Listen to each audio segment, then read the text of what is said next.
Est-ce que on peut se dire finalement que le sujet sur le retour des pays membres de l'AES au sein de la CEDEAO est un sujet, je ne voudrais pas dire caduc, mais qui ne devrait pas ou qui ne sera pas du tout à l'ordre du jour de la visite du président ghanéen au sein de l'espace confédéral? Merci beaucoup, mon cher leader. Je remercie tous les intervenants. Ça nous donne l'espoir que les Africains sont en train de prendre conscience.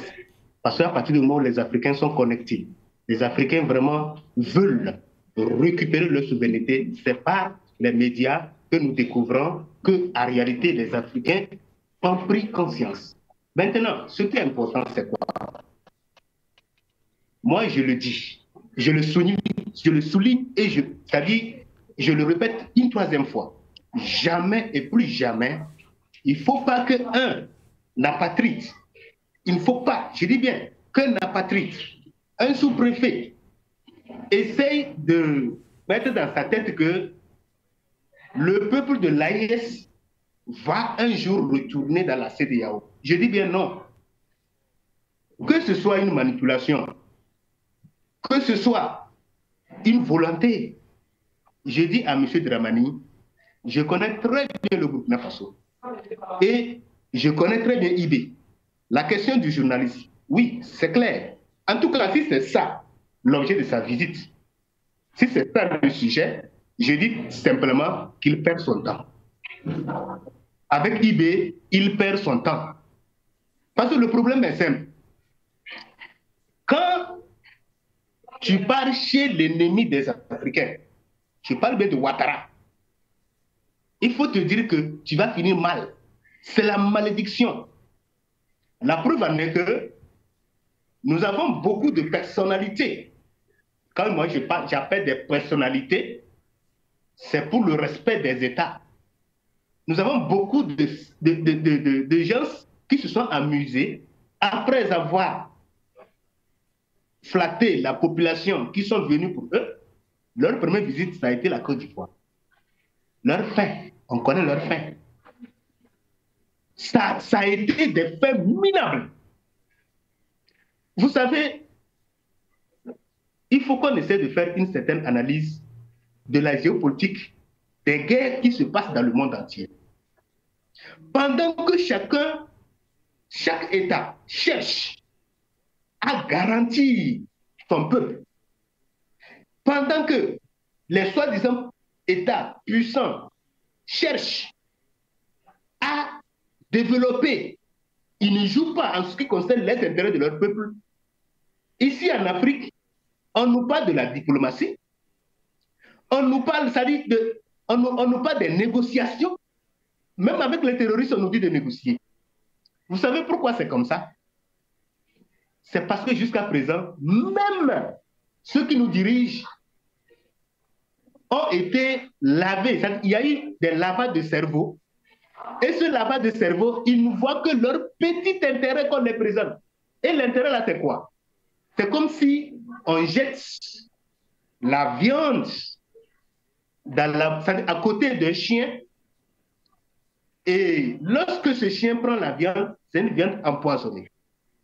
Ou bien on nourrit un poulet pour que ce poulet-là grossisse, devienne vraiment gras, pour qu'on puisse le vendre ou bien le manger.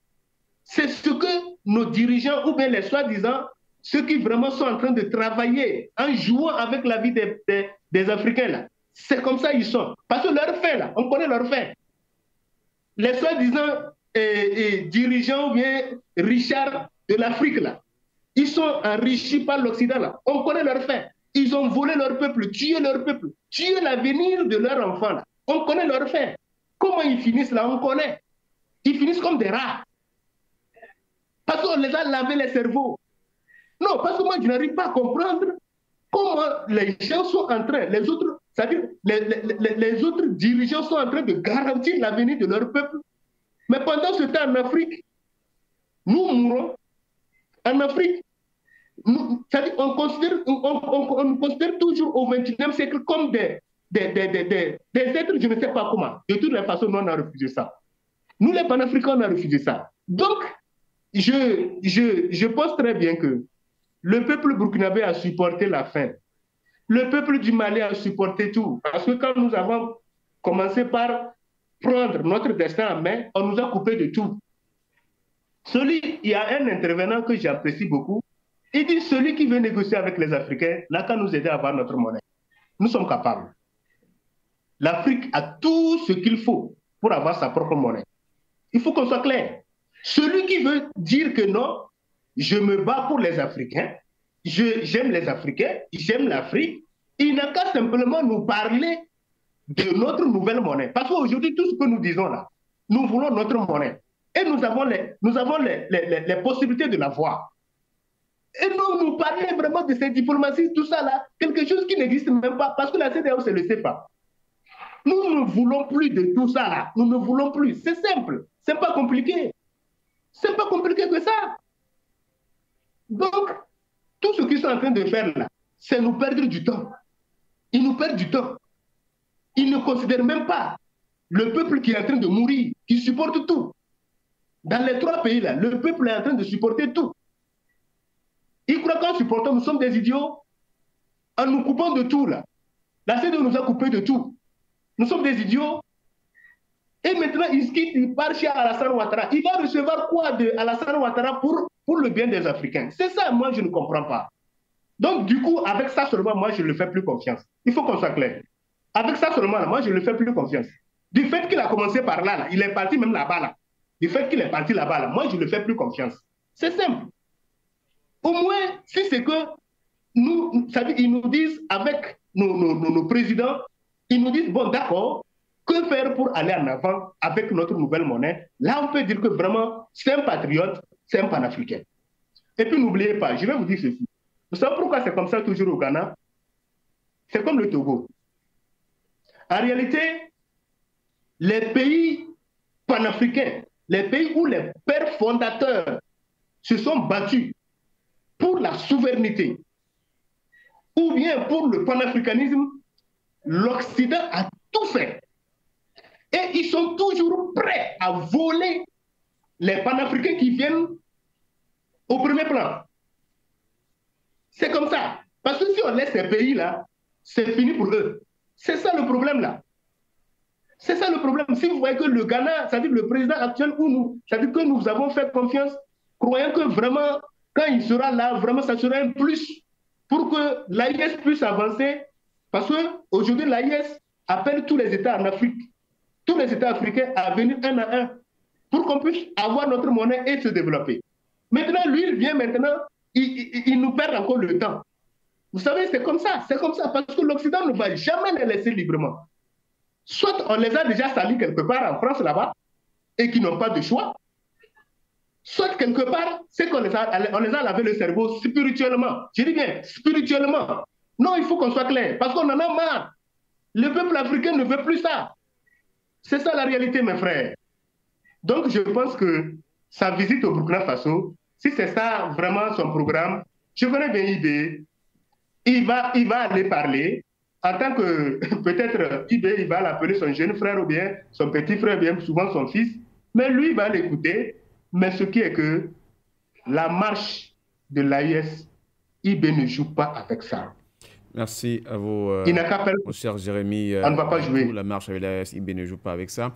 Henriette Tangana, le regard, finalement, vous avez pu observer tout à l'heure le communiqué du Faso qui a annoncé la visite du président ghanéen attendu ce jour, parler dans des relations d'amitié avec le Ghana et le Burkina Faso, mais également aussi souligner la situation sécuritaire au Sahel, la géopolitique sous-régionale et internationale qui seront également au menu des échanges avec les chefs d'État. Il faut dire que c'est la dernière visite, donc elle avait été engagée la série depuis samedi, Mali, le Niger et aujourd'hui le Burkina Faso.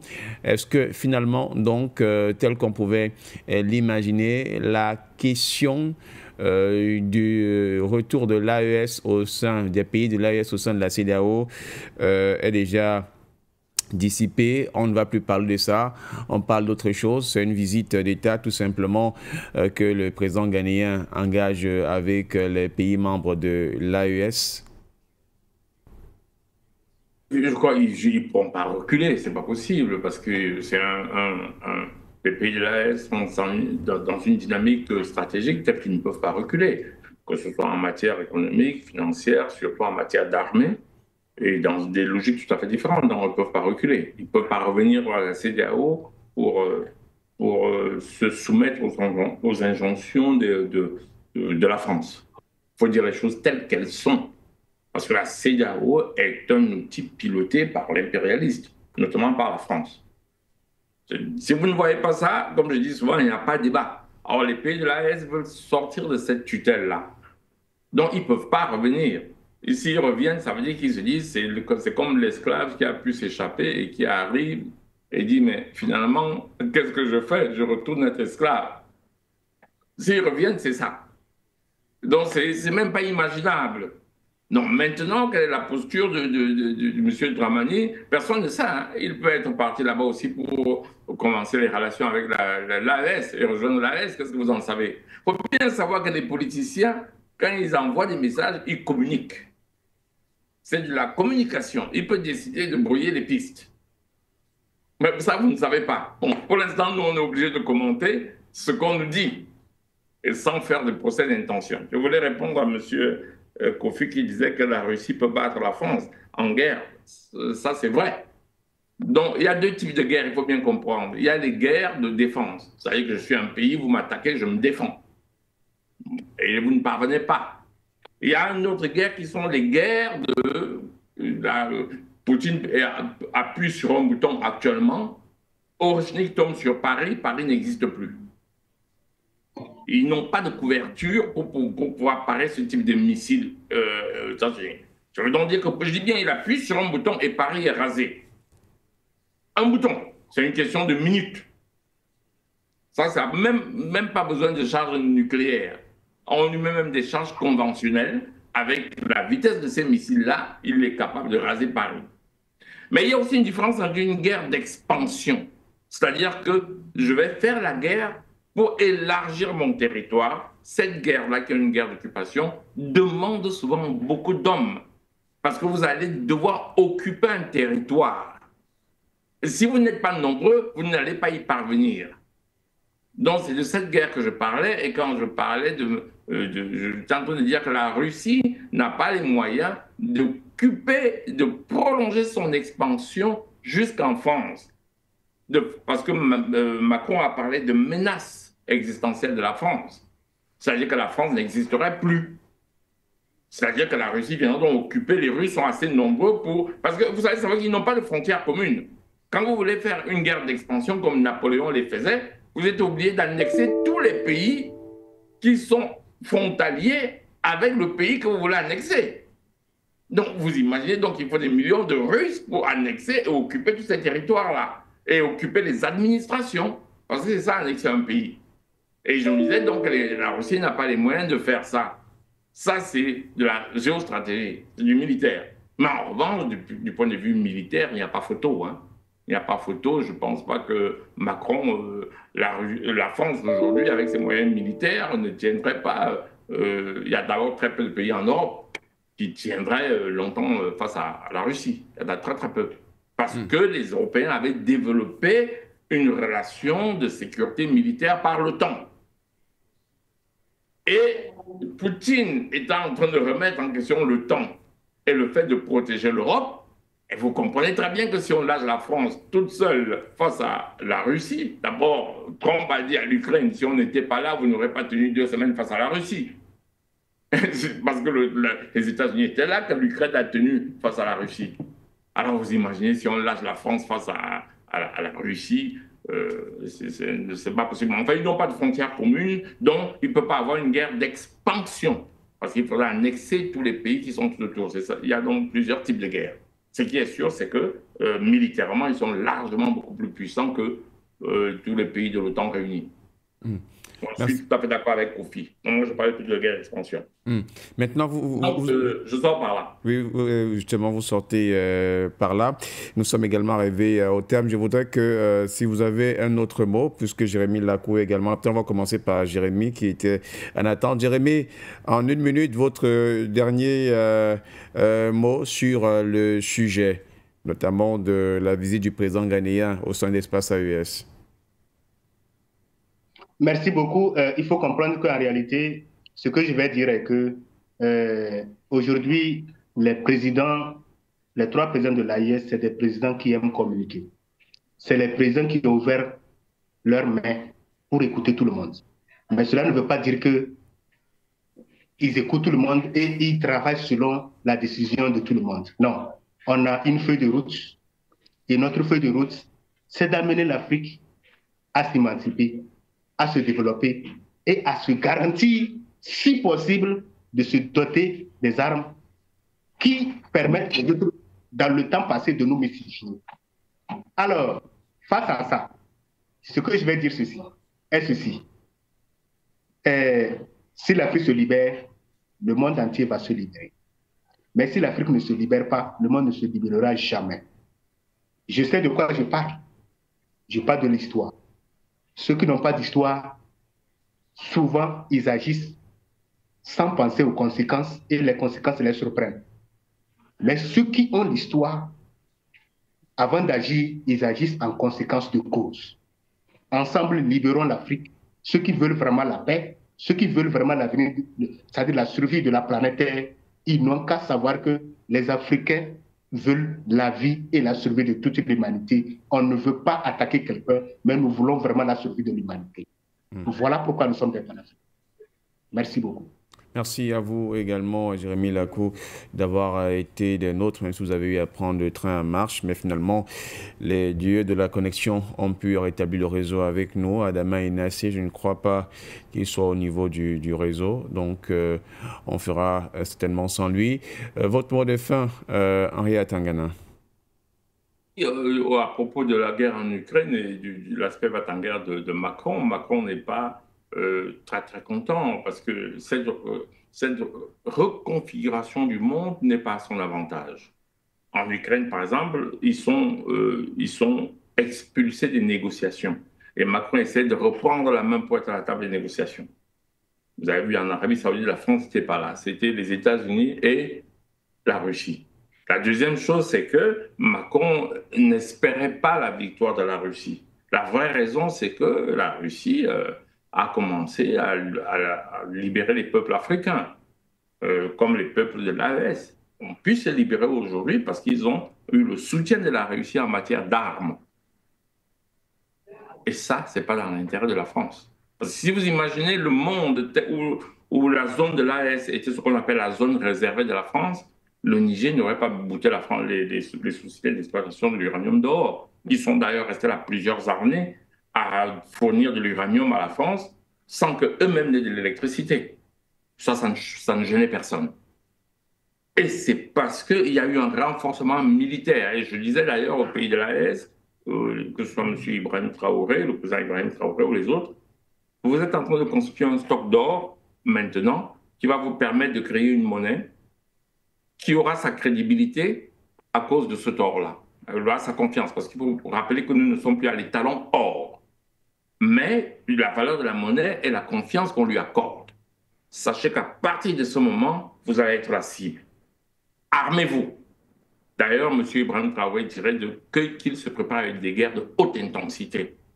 Et pour paraître d'autant plus fort que vous vous libérez, d'autant plus fort que vous devenez. Parce que la monnaie que ces pays sont en train de créer risque d'être plus forte que le dollar. Je ne raconte pas n'importe quoi. Quand M. Mobutu crée le Zaïre, c'est un Zaïre valait $1.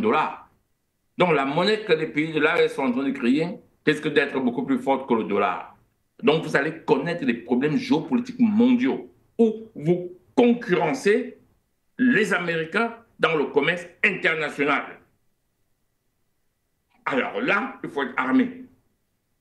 Donc, ils vont vous regarder comme ils regardent la Chine.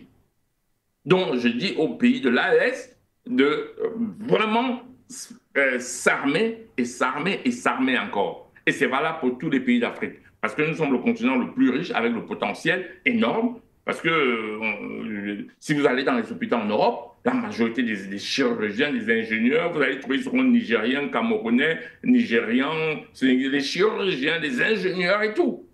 Imaginez-vous que ces pays de l'AES, là, comme ils sont en train de créer leur propre monnaie, mais ils vont revenir. Il est le temps d'aller épouser une Malienne. Hein. En tout cas, dites à M. Ibrahim Traoré de préparer un passeport pour moi. Donc, ce sera des pays puissants, ce sera des pays qui vont se développer parce qu'ils vont pouvoir exploiter leurs propres matières premières et ça sera des pays qui seront donc la cible des pays qui veulent rester leaders du monde parce que c'est la mission essentielle des États-Unis, contrôler le monde, avoir sa monnaie dans le monde entier parce que comme ça, ils n'achètent pas dans le monde. Hein. Si vous utilisez le dollar, il faut bien savoir qu'il imprime comme du papier, bah, ils n'achètent pas chez vous. Quand ils veulent quelque chose chez vous, ils impriment le papier, ils vous donnent le dollar et puis ils prennent. C'est comme la zone CFA en pire. Parce que la zone CFA, non seulement ils impriment du CFA pour nous donner pour prendre des matières, mais en plus, c'est ça qu'on utilise chez nous, entre nous. C'est pire. C'est même dans d'autres commerces intérieurs dépend de ça. Je sors par là. Merci.